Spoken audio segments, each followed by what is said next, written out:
to drboycetv.com, the home for intelligent Black people. My name is Dr. Boyce Watkins. I want to say good morning to everybody.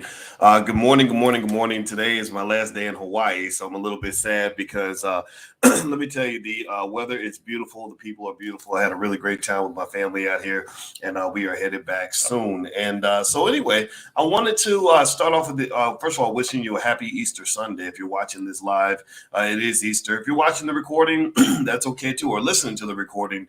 Just know that this podcast can be found on Spotify. Just look up the Dr. Boyce Breakdown. Now, if you could, as you come in, please hit the thumbs up button, thumbs up, share, subscribe. Also, let me know what city you're from. Let me know what city you're from. We got a great topic today. I'm going to cover this. It's not going to take a long time, but hopefully when you walk away, you will have some knowledge and information that will make your life better. That is my goal. We are B1 here. B1 means Black first. B1 means we put our community at the top of our priority list. B1 means that we care about our people before we go out and taking care of the world. We take care of ourselves. Give me a yes in the chat if you agree. Put a B1 in the chat if this makes sense to you. What's up, Chisel Chipper and Darlene Billups and Sean White out of Bakersfield, California? I see you. Hey, Black Ivy League out of Baltimore. Sam Cristo out of Brooklyn. All right, what's going on, Lisa Parker? How are you? All right, so let's just get started. Let's jump in. As you come in, please hit the thumbs up button. Thumbs up, share. Make sure you subscribe, hit the notification bell. And also, I'll see you guys in Houston on the 21st of April. Just go to boycewatkins.com if you'd like to join us in Houston. I'll be there for 2 days doing deep dive Black wealth training. So anyway, here's what I read today. All right, you guys know I pay attention to what's happening in the world, and I really find the world to be an amazing classroom. And I saw a study. Give me a yes or no if you saw this study. My friend Chris Senegal, who happens to live in Houston, he put this on his page, and I looked it up and I did some research on it. And it said that 42% of all college graduates regret going to college. Give me a yes if you heard about this study. 42%. That's what it said. That's what this particular study said. Now, what's really crazy is that when I looked deeper, I saw where on CBS, they actually put an article. Now, this is a couple years old, but it says that 2/3 of employees report regrets about their advanced degrees. So two-thirds of employees express regrets about advanced degrees. Did anybody else know about this? And I'd like to ask you that. Then the second question I'd like to ask you is, how many of you went to college? How many of you are college graduates?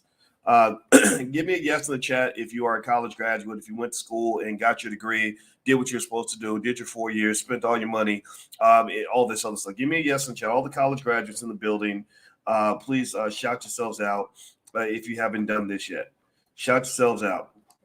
All right. Now, the next thing I want to ask you is, how many of you have student loans? Give me a yes in the chat if you are a survivor of student loans. If you are right now, maybe right now still paying your student loans off. Maybe some of y'all 30 years later are still working on that debt. Give me a yes if you are in the student loan camp in terms of people that have been hit hard by these crazy loans that they've been putting out probably for, I guess, the last 30, 40 years. Give me a yes in the chat if you're in that category. Okay, so we got a lot of student loan recipients and a lot of college graduates. And so I'm going to kind of explain some of this to you. Now, you guys know my background. I was a college professor for many years. I still am. I mean, you don't stop being a college professor. My PhD wasn't revoked. I got it 20 years ago. And I've taught at Syracuse University, Indiana University, University of Kentucky, etc.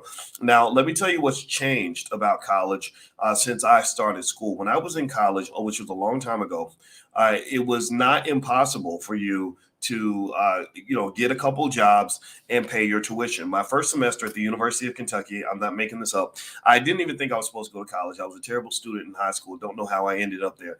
I ended up, I know why I went to college. I went to college because I didn't want to join the military, because I didn't want to go out and get killed, because the Iraq war was starting. And also I didn't want to work at Taco Bell anymore. And I had a baby on the way. So I figured college was a good way to kind of fix that. So so at that time, I remember I didn't have all the money to pay up my tuition. I remember going to them and trying to get help, and I couldn't get anybody to give me any money or help me out. So I was really struggling. I was like this close to being homeless, but I hustled. I do hard work. I've known that my whole life. So I got a couple jobs. I had a job in the cafeteria and another job at Hardee's. And I remember Hardee's was a funny job because literally these guys, I kid you not, these guys would go and smoke cocaine in the bathroom. Like literally, they would go in the bathroom for real. I mean, why are they in the bathroom so long? And somebody told me why they were going to the bathroom. bathroom. And I said, man, I'm gonna get away from all this.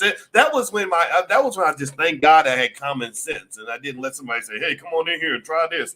But anyway, so yes, I had this job at Hardee's and also a job at the cafeteria, and that's how I was able to pay the rest of my tuition. Let me just say this: that's not really possible now. That's real in most universities now. It's not possible to go and hustle your way out like I did back then because the cost of tuition has gone crazy. Why? Well, because universities have pumped up the price of tuition because student loan availability it became quite rampant, right? When they started making loans available, they thought they were going to improve access to college and make everyone's life better. But one thing about economics and finance, this is me being a finance professor here explaining this to you, is that sometimes when you supply more capital and more debt, and increase the money supply in a certain industry, you end up inflating the price. You create inflation. Inflation is partly created by a rampant availability of money that allows people to bid higher and higher prices for the same commodities. And colleges, I was explaining this to my daughter last night, the difference between an elastic commodity and an inelastic commodity. Basically, an inelastic commodity is something that people will pay for no matter what the price is. That's all it is. Like cigarettes or makeup or crack cocaine. If you increase the price of crack by 20%, crackheads aren't going to say, well, I would have got my smoke on this morning, but I can't smoke today because the price is too high. The price done went up 20%. They don't do that, right? They need their crack in order to have a good day, right? So ultimately, college education and college degrees are kind of like the educational crack that we feel that we need in order to have a good life. I don't know how many of you, give me a yes if you grew up in an environment where they pretty much made you feel like if you didn't go to college, you were going to be a loser for life. If you didn't go to college, you were going to fail. Give me a yes if you grew up in a household where they pretty much would talk about people that didn't go to college like they had just committed suicide and jumped off a bridge. I don't know if anybody else grew up in a house like that. I know I did. I grew up in a space where it was kind of like, if you didn't go to college, you were just going to be a loser and a failure, and your whole life is going to be miserable and it's going to be terrible. And then maybe at that time that kind of was true a little bit, but not entirely. But I didn't know about any other sort of route because that's all my parents ever really talked to me about. And so here's the thing. First thing I want to do is I'm going to let you know that as we have this conversation, I'm probably going to confuse you. I'm going to confuse you because I'm going to tell you why I don't know if college is always the best route for a lot of people, but then I'm also going to tell you why my wife and I are sending all three of our kids to college, right? So you're thinking, so people would say, but Dr. Boyce, why are you telling people not to go to college? Well, no, I'm not telling you not to go to send your kids to college because I'm sending my kids to college. But Dr. Boyce, but then you said this, no, I'm trying to help you understand the pros and the cons so you can understand how to make the best decision that works for you and your child and your family and understand all the dynamics that go into the process. See, it ain't what you do. Sometimes it ain't just what you do. Pay attention now. Listen, it ain't just what you do. It's how you do it. It's how you do it. Right? And whether or not what you do is the right for you. It ain't right for everything. Ain't the same for everybody, and everybody doesn't do the same thing in the same way. If I'm standing next to LeBron James and we both say, yeah, we're both going to go to the NBA and make $1 billion. Well, for him, that's the right move because he's 6'8", 240 pounds. For me, that will be a bad decision. That would not be smart for me to dedicate my life trying to get to the NBA because I'm 5'8", and that's only on Tuesdays. On the rest of the week, I'm 5'7" 3/4, and I hate it. It drives me crazy. I'm kidding. Anyway, so my point is to say that when you're talking about college, you got to understand the nuances of it all so you can decide what's going to be best for your kids. Because let me just tell you this. When I study Black wealth in the Black business school, all we do is we study wealth, the racial wealth gap and things like that. We've already solved it. We know the solution. It's not like it's a hard equation. It's only difficult when politicians talk about it because they don't want to pay your reparations. They don't want to do the right thing. They want to keep you confused. But it's already solved. The problem's already solved. And student loans is one of the greatest drainers of Black wealth that there is because you have your most educated Black people who are going to die in debt, who are dying with no net worth, a negative net worth. So you don't busted your butt. You don't serve the corporate plantation your whole life. You don't went to a big white fancy university. You've done all the right things and you still die with nothing. Your children start off exactly where you started. You literally ran 18 miles and started off at the starting, handed the baton off at the starting line, right? That's not how a relay race is supposed to work. Give me a yes if you follow what I'm saying. Relay races don't work that way. I'm a track and field fan. When I run really hard, aren't, my teammate is supposed to benefit from all the running that I've done. When I've run 100 meters, my teammate's supposed to get the baton 100 meters in front of the starting line. My teammate is not supposed to get the baton at the same starting line that I started at. But when you look at Black wealth and you look at what universities have done in terms of extracting billions of dollars in wealth out of the Black community from your brightest, most intelligent people, that is pretty much what's happened. You've been a hamster on a treadmill instead of actually running forward. Now, do me a favor, hit the thumbs up button, thumbs up, share, subscribe. Just a reminder, I have a new book. It's on Amazon. It's a bestseller. It's called The 10 Commandments of Black Economic Power. If this is of interest to you, if you're looking to solve these problems and understand how this economic thing works, feel free to grab a copy of this book. The reviews are excellent. The reviews are in, and it's a 4.9 stars out of 5, right, all across the board. And someone said, "Ooh, you talk fast." That's why I repeat myself sometimes, because I talk fast, and it's morning here in Hawaii, and me and my wife are about to go running, and my brain just does that. So I repeat myself so that I don't end up so I don't end up sort of dragging things on. I apologize if I talk too fast, but I repeat myself to make sure you don't miss it. All right. So thank you for getting the book. I appreciate that. And anybody else who gets the book, if you can leave a review, I'd appreciate it. And I know you're going to like it. It's on Amazon right now. All right. So here are a couple of factors I want you to consider when you're talking about college and whether or not it's good for Black people or bad. First off, I need you to stop walking around with this assumption that college is just great for every Black person everywhere. Right? I need you to walk away from that assumption, because college can be very harmful for certain Black people for economic and political reasons, for social, economic, and political reasons. A lot of the big white universities that will recruit the hell out of Black kids and get them to go there, some of those schools mistreat Black people, right? And we're the only group of people who seeks to go into spaces where we're going to be mistreated. We love to go places where no one wants us, right? I mean, really, you got to really think about that from a self-esteem standpoint.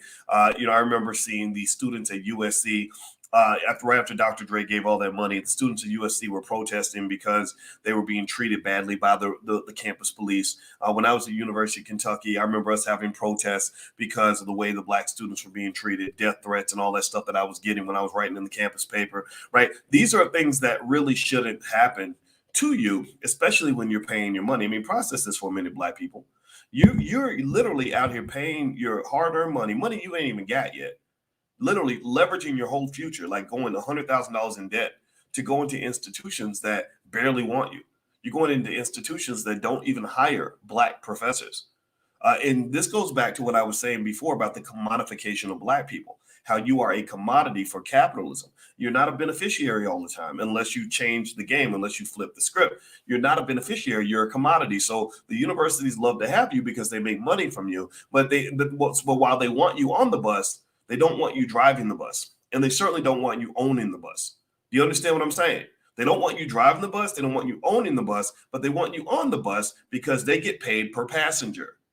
That's why the city of Chicago has 55 public schools where not one single child can read or do math at grade level. Many of these schools are filled with Black children. Well, they need those children because that's how they make their money. That's how prison towns make their money, by having prisons and prison inmates. They want those Black inmates coming to their prison, but they don't want those Black people running the town.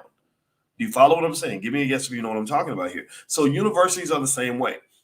If you look at higher level administration, for a lot of them, the administrators are typically white, the ones that are really controlling the campus. I was on the faculty at Syracuse University for 13 years, and I brought this to their attention. And of course, that then made me a troublemaker. So then they started to sabotage and fight and all this. Whatever. I'm not even mad about it. My life is much better now that I left them behind. But still, though, this is what happened, right? The high level administrators are white. Most of the faculty that they hire are white. Most of the faculty they promote are white. I still remember when I was on the faculty at Syracuse University, true story, I got a call from the Obama administration. The Obama administration called me because they were trying to get me to support because they knew that Black people listened to me, and I guess they didn't, but they didn't know me. Like when they figured out how I operate, they pretty much left me alone. But they wanted me to tell Black people to support the nomination of a lady to the Supreme Court by the name of Elena Kagan. Look this up. She's on the Supreme Court right now. And Elena Kagan, they said, well, Dr. Watkins, you're going on MSNBC today, and we'd love for you to support the nomination of Elena Kagan. I said, okay, so tell me about her. And they said, well, she's a Harvard professor who has the Thurgood Marshall Chair at Harvard University in the law school. And I said, okay, well, is she black? Because Obama said that he was going to put a black woman on the Supreme Court. And they said, no, she's not black. But I said, okay, so what is it about her that makes me want to support her other than the fact that she has this chair named after a black man? And that was all that they really had nothing else, right? And then when we did research, pay attention now. This is how the game kind of works. And so this is linking universities and politics. It's all connected. Universities, economics, and politics. It's all connected. I'm gonna explain this to you. So then we did research on this lady, and two black law professors wrote a really great article where they said they looked at this lady's hiring record. And they said, this is amazing that this lady was the dean at the Harvard Law School for 6 years. She hired 32 people. Pay attention now. 32 people. 30 of her 32 hires were white men. Literally 30 of her 32 hires were white men. I think she hired one white woman and one Latino person or an Asian. I can't remember what it was, something like that. And literally she did not hire one single black person the entire time. And I just said to them very politely, I said, look, I understand why you want her as a nominee, right? She checks a lot of boxes. She's a woman. She's Jewish. She's from Harvard because, Harvard wants to protect their power. That's why so many Supreme Court justices come from Harvard and Yale. America is not a democracy. It's a more of an aristocracy in the sense that they have certain people that have a certain amount of power that protect that power, right? So she's white. She's Jewish. She's a white woman. She's Jewish. She's from Harvard, and I really suspect that she might even be gay. Again, not judging, I don't care, but I suspect that because I noticed in her career when she was sort of protecting her politics and not getting too radical about anything, the only time she really took a strong stance on anything was on a gay rights issue. It was don't ask, don't tell, and military stuff, right? So long story short, I remember just thinking to myself, this is so fascinating that you think so low of black people. Pay attention now. That you really think we should be happy that this lady took the Thurgood Marshall chair, but she literally doesn't even hire black people. She literally discriminates against black people more than the Ku Klux Klan. But you're talking to me as if, you see, you're talking to the wrong kind of black man because I don't get excited about scraps. I don't get excited about crumbs. I don't get excited about coming in like second to last place. That doesn't. No, I want to be a winner. I want my people to win. I want us to have the same thing white people have. I want us to have something even better than equality. So by you telling me this, that you're asking me as an intelligent man, as an educated man, to support a lady who has the most racist hiring record that a human being could ever have. I said, you better get off my damn telephone right now. And I said this to the Obama guy. He was some guy they hired to control. Again, they got these Negro managers, these people that reach out to black people, influential black people to get us to tell black people certain things. And I said, man, you better get up off my phone with this nonsense. You come to me with something that makes sense. Come to me with something that is a good deal for black people, because this ain't no good deal. And I'm not supporting this. In fact, I'm going to start vocally speaking against it because I'm so insulted that you even brought this nonsense to my table. We are not here to be the help. We are not here to just support whatever nonsense you want to do. We're not stupid. Some of us are stupid. Don't get me wrong. Some of us in our community have been trained to be dumb. Let's just be clear. Some of us have been trained to be a day late and a dollar short, not asking any hard questions, not expecting anything, just happy with whatever massive scraps are. We're happy with any sort of assimilation, integration, whatever we can get, right? But what I'm asking you to do, what I'm trying to get you to consider, and I know I'm veering from the original topic of this conversation, but it's all connected. I promise you. I need you to kind of expect something for yourself. I need you to demand the things that you deserve. I don't want to be treated less than a white man. So because I said you wouldn't bring this to the Jewish community, you wouldn't bring this to Asian people, you wouldn't bring this to anybody. You bring this to black people because you think that we are dumb. This is crazy. So anyway, why did I bring all that up? Well, because a lot of these universities that are taking black wealth, that are leaving educated black people in debt for life, literally destroying your legacy by making you have to die with a damn GoFundMe account because you've been living paycheck to paycheck your whole life, even though you got an MBA from Caltech or something, right? The same institutions that we are giving our last dollar to, many of them will not hire black people at a high level, just like Elena Kagan. They refused to hire black people. And by the way, just so you know, they were so sensitive. The people at Harvard were so concerned about the things that I was saying that they literally that week, I kid you not, they literally that week tenured only the second Black law professor in the law school's history, or maybe it's the third. I think the first was Derek Bell, second was Lonnie Guinier, and the third one was tenured like that week. Because I brought up the fact that I said, you've only tenured 2 Black law professors in the whole history of your law school. That's absolutely atrocious. That's as racist as it can get. And to tell you how funny that was, that Black law professor, I do not remember her name. She sends me an email and says, well, race had nothing to do with it. We've been negotiating for a year. And I said, oh, you've been negotiating for a year and you think race has nothing to do with it? Okay, well, why is it that you just happened to take the deal this week? I said, I'm not going to, I said, I don't even need to ask you what happened. I said, I bet you they called you and suddenly offered you a whole lot more money to get you to take the job. Because if it was such a great job and they wanted you so badly, why didn't you take the job a year ago when you first started negotiating? Why did it take until now for you to get this job? Now, I'm not going to get mad at you. I'm not going to fight you because I understand how this game works. I'm a scholar. You're a scholar. I respect you. But I just would prefer you say thank you and go on with your life.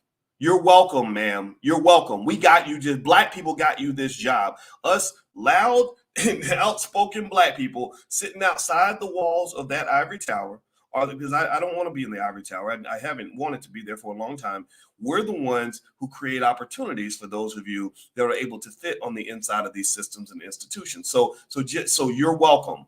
That's all I said. I said, you're welcome, ma'am. Anyway, so long story short, the point here is that these institutions that are really giving a raw deal to people in general, they're not just Black people, but really the American people. If you look at how they hire, how they make decisions, it's not in the interest of Black people. What's really crazy is that all that debt that you go into, all that money you give these big white universities, they take that money and then they end up gentrifying the Black neighborhood that's around them. Have you ever noticed? Give me a yes if you've noticed this. Has anybody ever noticed how if you have a big campus, a profitable campus in your community, that they're buying, not my mic over, that they're buying land all, like all around them? Like they've got so much money that they have to spend from all this student loan debt that you have. They're literally buying up land like crazy. And a lot of these schools are located right in the middle of the hood. USC, Jashawn, yeah, USC is one of the, Yale, Syracuse, where I used to teach. And all these schools, ironically, are like in Black neighborhoods. University of Louisville, like all these places are buying up. UCLA, they're buying up all this land. So they're literally, pay attention now, this is what's so crazy. And I need y'all to understand the game. They're literally taking your money and gentrifying your neighborhoods with your money. So again, and I'm telling you guys, if you don't understand how capitalism works, Johns Hopkins is another one. Feel free to name out Duke. We can call them all out. If you don't understand how this game works, if you don't understand how to position yourself properly in this game called capitalism, they're going to keep eating you up every generation. You will be a commodity, like gasoline that's put in the car, right? The car is not there to benefit the gasoline. The gasoline is not an entity in any of this. The gasoline is a necessity that is used to allow the car to travel to other places. So anyway, do me a favor, hit the thumbs up button, thumbs up, share, subscribe. We were talking about college graduates, 42% of them regretting going to college, regretting the student loans, things like that. That was a recent study. CBS says 2/3 of college graduates regret their advanced degrees. That's what we're kind of talking about. And also I want to remind everybody, I'll be in Houston in a couple of weeks, August or April 21st. If you'd like to join us in Houston, just go to boycewatkins.com and look right on the page and you'll see it right there. Also, we're going to do a stock options masterclass that starts on Thursday. So if you have an interest in stock options, I wrote my dissertation on stock market investing. I would love to train you on all this. I'm very good at it. I can make sure you understand it and that you're ready to make the moves for your family. So moving back to our topic, is it worth it? Is college worth it? I think that's a really important question for Black families to ask. I'm not anti-college. I want to make that 100% clear. I want to make sure it's clear also that my family and I are going to go, my children are going to go to college. So I think that's really important to understand that before anyone says Dr. Boyce is telling Black people not to go to college. It's just like when people said that I was telling people not to vote. I never told anybody not to vote. I said vote in the interest that is best for you and your family. That's a radical statement because people are not used to Black people doing what's best for themselves. They're used to you doing what's best for other people. And I'm not a fan of that. That's the B1 philosophy. Take care of you first. Take care of home first. Take care of your family first. Take care of your community first. Then go out and save the world after that. Don't do it the other way around because you're putting the cart before the horse. So a couple of things that you want to consider if you want to make the college investment worthwhile. College itself is not the problem here. Well, some of it is. Some of it makes the problem more difficult. The issue is how you approach college. Now, if you approach college where you'll pay any cost and major in any topic, then you're pretty much doomed to fail. I know a lot of college students over the years, and I've taught at a lot of different campuses, who come to college and think that because they went to a building or went to a school for 4 years, and maybe they went to parties and step shows the whole 4 years, they had some ridiculous major that nobody cares about, and they went into a massive amount of debt. They think somehow an employer is going to want to hire that person. That is absolutely incorrect. Employers, I've hired lots and lots of people in my life. I hire based on skill. I don't hire based on degrees. I don't care how many pieces of paper you have. I need to know can you do the job, and can you help my company achieve the goals that we have for ourselves? I think most companies think that way. So here's a couple of tips. Number one, when you go to college, just understand that when you send your kids, you don't have to spend a ton of money. When my wife and I were picking a college for our oldest, we didn't aim for the most expensive school we could afford. We looked for a school that was well within the range of affordability, where we could write a check for the tuition and not have anybody go in debt. And because we knew, I told him, I said, look, if you go to almost any university, state university or whatever, and you do your best, you're going to learn just as much as you learn at a more expensive school. All right. So that was the first thing. So watching the cost is extremely important. Number two, what you major in really matters. When they were looking at the studies, they found that people that regretted going to college the most were the people who had the BS crappy majors, majors that don't actually add any real economic value to what you can bring to an employer or bring to your own life. Right. So, I get it. I know English literature is really important to you, and I think that's cool. But, you can learn a lot of that stuff on the internet. There's a lot of stuff you can learn online for free. So I don't know if I would go to college and study English literature unless you just have the money like that. Or if you're going to an institution where having that degree is going to open doors for you. I think also, especially for Black people, one of the problems that you have is you almost have too many people going to college. And one of the things you don't understand is that universities, and I told you, I've taught at many universities over the years, and it took me a long time to figure this out. A lot of universities are indoctrination factories. They're liberal indoctrination factories. And I'm not saying you shouldn't be a liberal or you shouldn't be a conservative. What I'm saying is that they sort of lend you to an ideology that almost neutralizes the effectiveness of young Black people to actually benefit the Black community, right? Like, so for example, like yesterday, I was looking at these two awesome brothers in Tennessee, the Tennessee Two, they're calling them, who, took a stand on gun control and got expelled from the Tennessee legislature. I thought that was all great. I love that. I think it's great for them. I wish them the very best. But then I said, let's make sure we're clear, though. Gun control is not necessarily a clear Black issue, right? It could be. For some Black people, it is. For some Black people, it's not. I know plenty of Black people who don't support additional gun control, right? And so what happens is that we have Black people that somehow get confused, and we start thinking that pursuing a liberal agenda is the same as pursuing a Black agenda, right? Do you understand what I mean? So what will happen is that the issues that are more directly connected to a Black agenda, like, for example, urban violence or reparations, they get kind of pushed to the side in exchange for things like transgender rights, right? I'm not saying that I have an issue with that. I have no issue. I'm not picking fights with anybody on this issue. But what I am saying is that when you look at the list of things that matter to Black people, transgender rights is probably not in the top 10 in terms of things that really are going to move the needle on what the community needs. What the community needs is, first of all, you need to have a scenario where your kids aren't being shot up in the hood. Number two, you need to have families that are more stable because you lost all your families during mass incarceration and the crack cocaine era.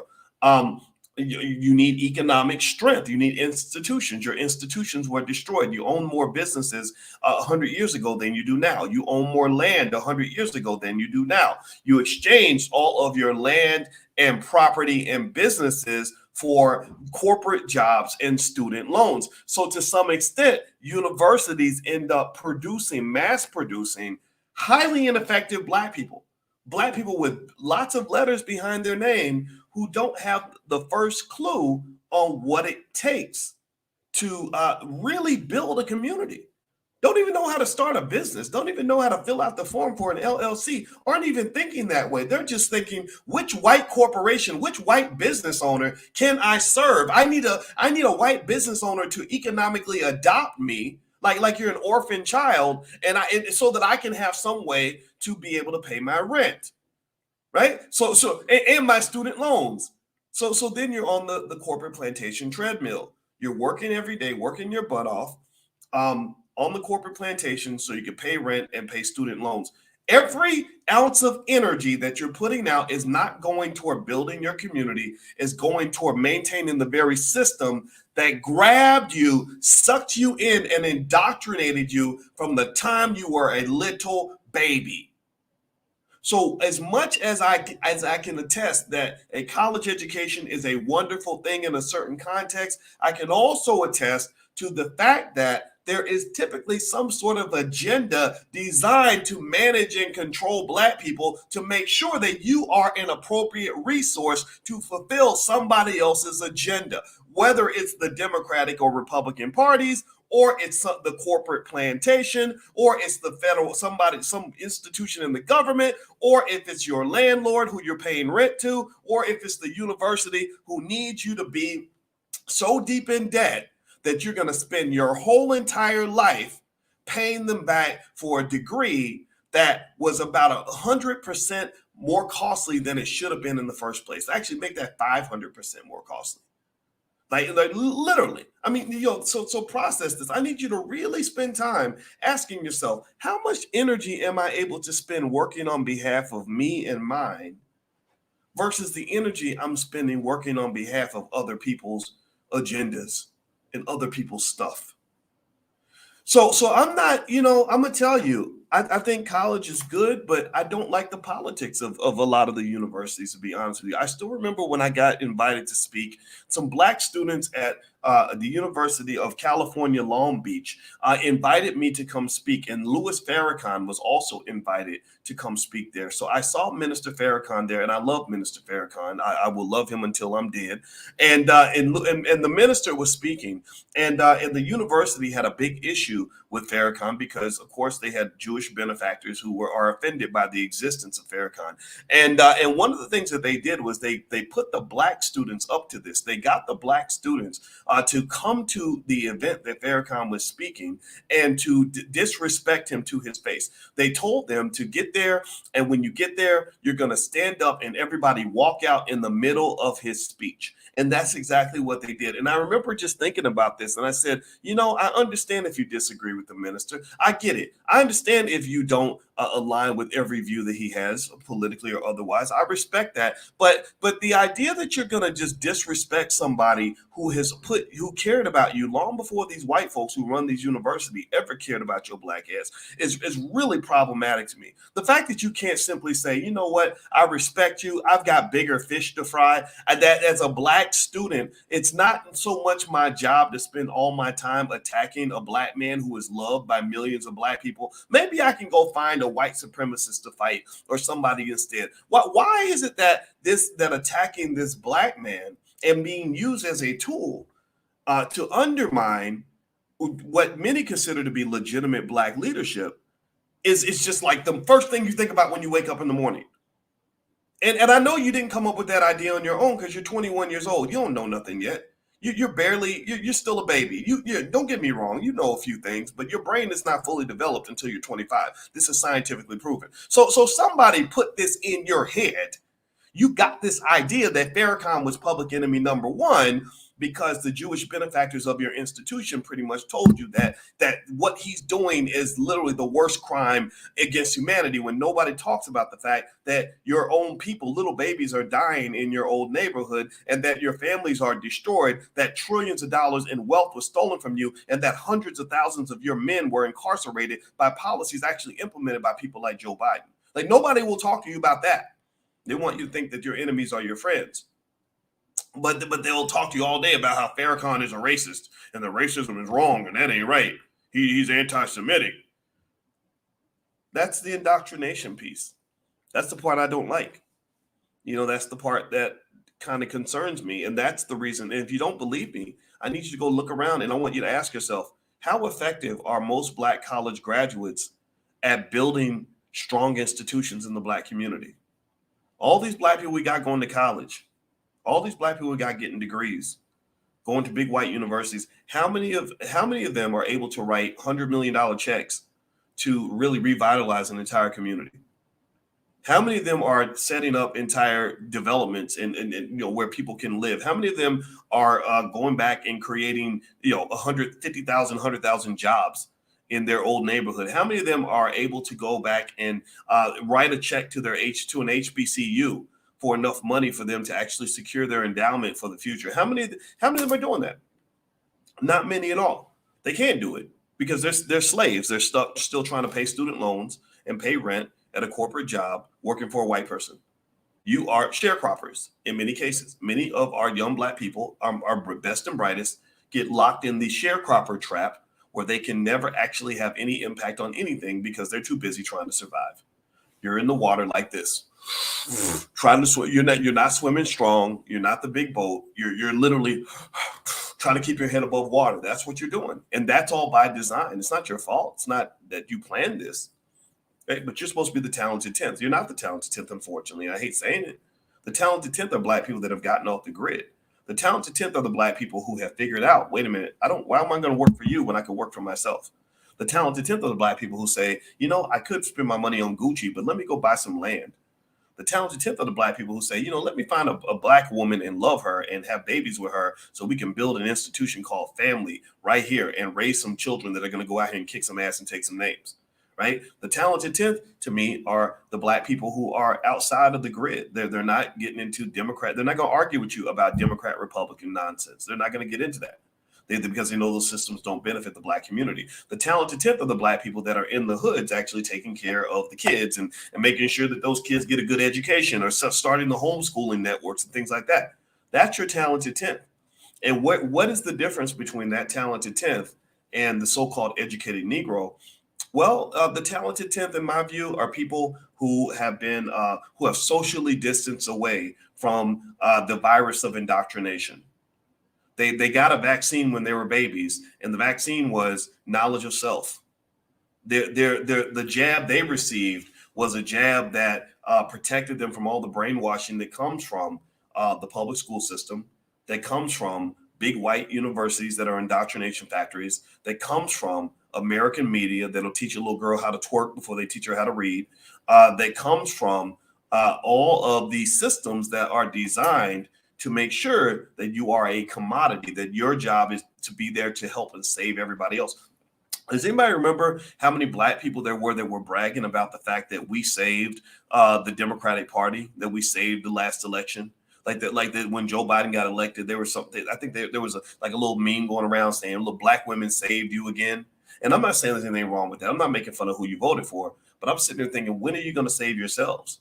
Why are you so happy that you saved a white man who put your husband in prison 25 years ago? I just don't get that. And I'm not making this up. Go look up Joe Biden's words, look up his incarceration policies, and look at the long-term effects. If you look at studies that show what the 90s incarceration policies did to the Black community, what it did was it had a direct impact on Black families. It had a direct impact on the marriage rate. It had a direct impact on the mental health issues in the community. It had a direct impact on a lot of things, and that impact never went away. So I'm trying to sit here and figure out what we're really thinking and what this is all about. So when I look at college, I don't see college necessarily as a waste or a bad place. I think that there are plenty of great skills you can learn if you keep the cost down, if you pick the right major, if you also acquire a skill. Skill is what will get you ahead. Skill is what you're seeking. So if college gives you a skill, then that's a good investment. If it does not give you a skill, then it was a bad investment.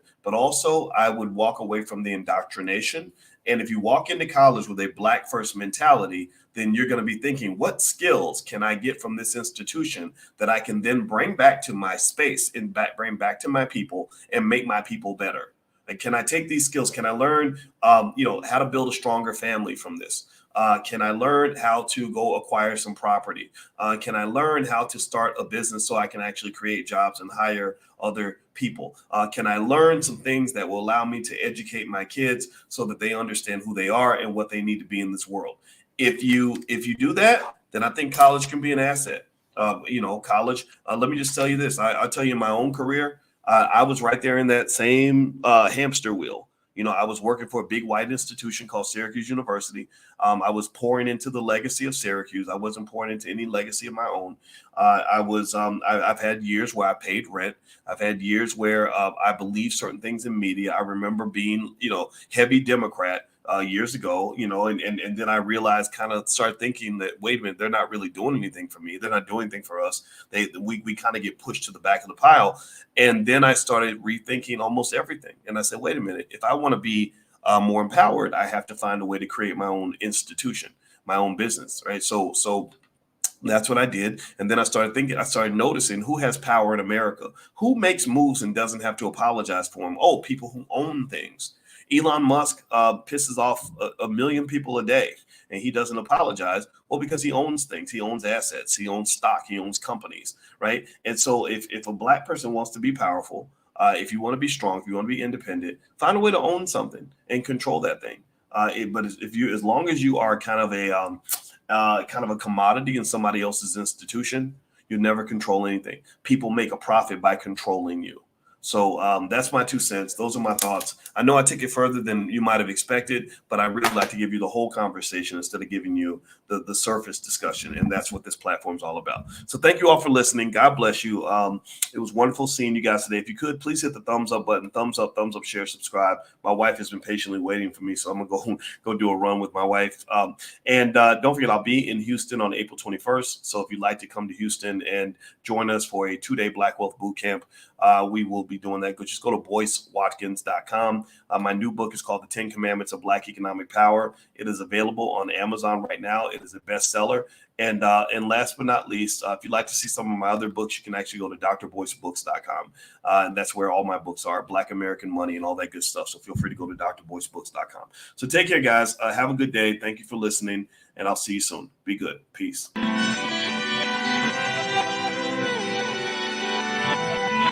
Here we are, clan the isms, cataclysm, great. Our people out here struggling, trying to make it in this state. Everybody out here doing it, but we the ones too late. Now family, we the ones who gotta delegate. Get that money in the power, never be fake. Stick to cosign for 3. What did he say?